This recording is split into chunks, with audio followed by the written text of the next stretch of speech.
Bien-aimés du Christ, bon dimanche. Je vous souhaite un dimanche de la découverte de la bonté, de la consolation, de la protection, de la sollicitude et de la paternité de notre Dieu. Permettez-moi de vous partager les fruits de ma méditation de ce 30e dimanche du temps ordinaire, année B. Première lecture. Lecture du livre de Jérémie. Ainsi parle le Seigneur. Poussez des cris de joie pour Jacob. Acclamez la première des nations.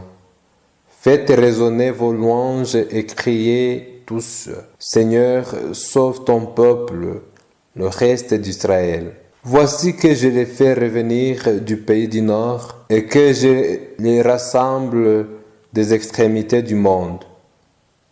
Il y a même parmi eux l'aveugle et le boiteux, la femme enceinte et la jeune accouchée. C'est une grande assemblée qui revient. Ils étaient partis dans les larmes, dans les consolations, je les ramène. Je vais les conduire aux eaux courantes par un bon chemin où ils ne trébucheront pas. Car je suis un père pour Israël, Ephraïm est mon fils aîné. Parole du Seigneur. Le psaume.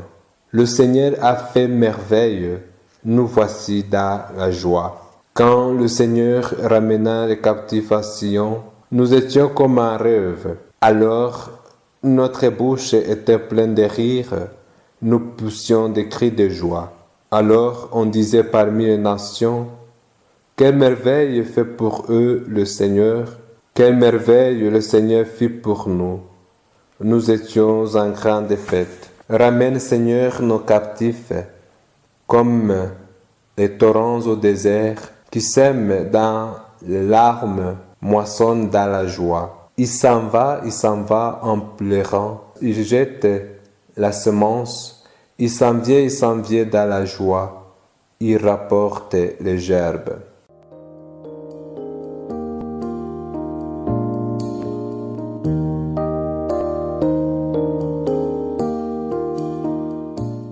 Deuxième lecture. Lecture de la lettre aux Hébreux.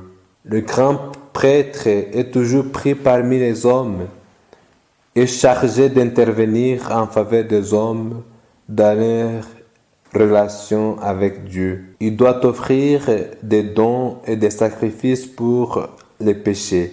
Il en est à mesure de comprendre ceux qui pêchent par ignorance ou par égarement, car il est lui aussi rempli de faiblesse. Et à cause de cette faiblesse, il doit offrir des sacrifices pour ses propres péchés, comme pour ceux du peuple. On ne s'attribue pas cet honneur à soi-même, on les reçoit par appel de Dieu, comme Aaron.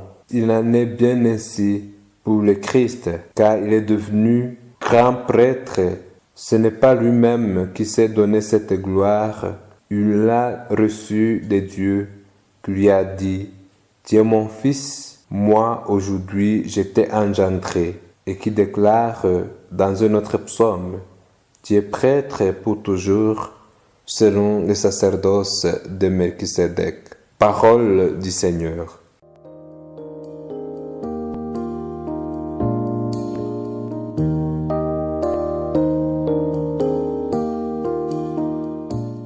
Le Seigneur soit avec vous. Évangile de Jésus-Christ selon saint Marc. Tandis que Jésus sortait de Jéricho avec ses disciples et une foule nombreuse, un mendiant aveugle, Bartimée, le fils de Timée, était assis au bord de la route. Apprenant que c'était Jésus de Nazareth, il se mit à crier, « Jésus, fils de David, aie pitié de moi. » Beaucoup de gens l'interpellaient vivement pour le faire taire. Mais il criait de plus belle, « Fils de David, aie pitié de moi. » Jésus s'arrête et dit, « Appelez-le. » On appelle donc l'aveugle et on lui dit, « Confiance, lève-toi, il t'appelle. » L'aveugle jeta son manteau, bondit et courut vers Jésus. Jésus lui dit, « Que veux-tu que je fasse pour toi? Rabouni, que je vois. » Et Jésus lui dit, « Va, ta foi t'a sauvé. » Aussitôt, l'homme se mit à voir et il suivait Jésus sur la route. Acclamons la parole de Dieu.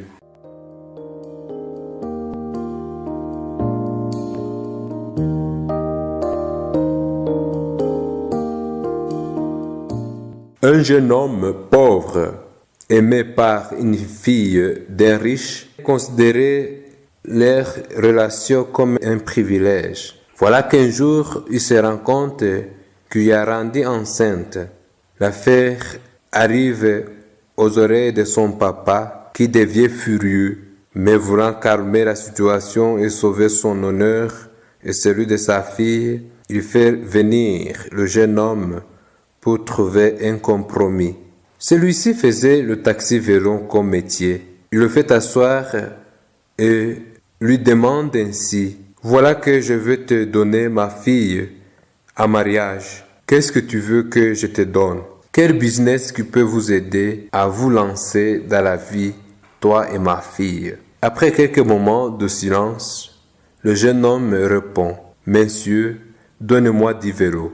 Comme ça, je vais moi-même utiliser un et les 9 autres, je les donnerai aux gens qui vont me verser chaque semaine. » Très fâché, le bon père jure de ne jamais lui donner sa fille. Parfois, comme ce jeune homme, nous nous trouvons dans des situations qui nous demandent une certaine détermination et il nous arrive de ne pas savoir ce qui est juste, ce qui est bon et ce qui nous est utile. Il nous arrive de ne pas demander ce dont nous avons besoin réellement. Il nous arrive de rater le chemin qui nous conduit au bonheur. Il nous arrive de ne pas savoir profiter des chances et des occasions qui nous sont offertes. Il nous arrive de rester figés sur nos conditions alors qu'il y a des horizons qui s'ouvrent devant nous.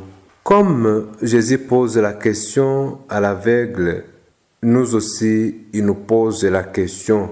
Il fait savoir ce dont nous avons besoin, ce que nous voulons. Et l'aveugle a su ce qui lui manquait vraiment. Est-ce que il nous arrive de savoir ce dont nous avons besoin? Il nous arrive de discerner, de réfléchir si c'est que nous pouvons demander à Jésus. Soyons des personnes qui savent réellement ce dont elles ont besoin et faisons monter nos cris vers le Seigneur qui nous écoute et qui intervient à notre faveur. Ayons confiance, prenons courage de dire et de faire savoir à Jésus ce dont nous avons besoin. Bien-aimés du Christ, les lectures que l'Église, notre Mère, soumet à notre méditation en ce 30e dimanche du temps ordinaire année B reviennent sur le bon chemin de Dieu que tout homme qui veut le bonheur véritable doit emprunter. Dans la première lecture, ce bon chemin est celui de la consolation, de la paix, de la libération qui nous prouve la paternité du bon Dieu. La deuxième lecture nous rappelle que c'est Jésus, le grand prêtre, selon le sacerdoce de Melchisédek, qui nous montre ce chemin vers Dieu. En lui, nous sommes devenus fils et filles de Dieu. Et l'Évangile nous demande d'être à la suite du Christ, car faire route avec lui nous aidera à ouvrir nos yeux de la foi pour reconnaître en lui le Sauveur. La première lecture met l'accent sur le retour joyeux des rescapés d'Israël. La force du Seigneur est la sœur à garantir leur protection, leur sécurité, leur consolation et leur salut. Dieu est pour nous l'unique Sauveur capable de nous conduire avec soin et compassion par un bon chemin. Sa paternité et sa sollicitude pour les plus faibles, entre autres l'aveugle, le boiteux, la femme enceinte, la jeune accouchée, constitue une preuve de son amour et de sa puissance. Comme pour ce peuple d'Israël, face à notre désespoir, Dieu doit rester notre consolateur, notre protecteur et notre refuge. Le retour des exilés d'Israël doit nous rappeler que loin de Dieu, notre expérience est douloureuse, décevante et humiliante, et que proche de lui, il y a l'espoir d'un lendemain qui chante, d'un avenir plein de joie et de louanges. Si leur départ est symbolisé par l'humiliation, le désespoir et les larmes, leur retour est plein de consolation, de douceur, d'espérance, d'assurance et de liberté. Ils sont partis enchaînés, vaincus, découragés et honteux. Ils sont revenus par la main du Seigneur, libres, joyeux, assurés et victorieux. Dans toute notre situation, Dieu est celui qui nous conduit sur le bon chemin. C'est au milieu de nos épreuves que doit s'affirmer notre foi en lui. La deuxième lecture nous prouve que Jésus, le grand prêtre par excellence, est l'unique chemin qui conduit au Père. Sa médiation, basée sur sa compassion et sa compréhension des faiblesses des hommes, son unique sacrifice et l'appel qu'il a reçu de Dieu devient la médiation pour le salut éternel, un chemin du salut de Dieu. Dans l'Évangile, Jésus n'est pas seulement celui qui montre le chemin, il est aussi le chemin que tout homme qui croit doit suivre. Si nous regardons de près, l'aveugle est au bord du chemin. Il n'est pas avec les autres, il est mendiant, incapable de faire quelque chose par lui-même. Mais le passage de Jésus l'a ouvert les yeux de la foi qui étaient restés fermés pour ceux qui suivaient Jésus. Même s'il était encore aveugle physiquement, sa foi lui permettait de voir et de reconnaître Jésus spirituellement. Il crie sa foi en la puissance de Dieu qui guérit. Il sait désormais ce dont il a besoin.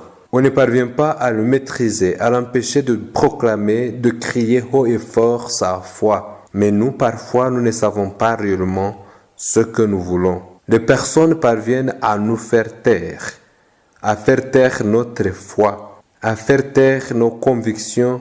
Ils nous empêchent à suivre joyeusement le Christ, le chemin, la vérité et la vie. Que Jésus, qui nous appelle, nous donne la foi qui nous permet de rejeter nos manteaux de peur, de découragement, d'humiliation et de désespoir, afin que d'un bond de joie et de louange allions toujours vers lui, l'unique chemin du bonheur, des gloires véritables et des merveilles de Dieu. De là, nous dirons avec des cris de joie, comme le psalmiste, « Quelle merveille fait pour nous le Seigneur, quelle merveille le Seigneur fit pour nous.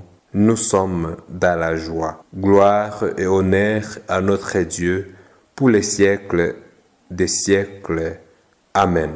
Le Seigneur soit avec vous. Que Dieu Tout-Puissant vous bénisse, le Père, le Fils et le Saint-Esprit. Amen.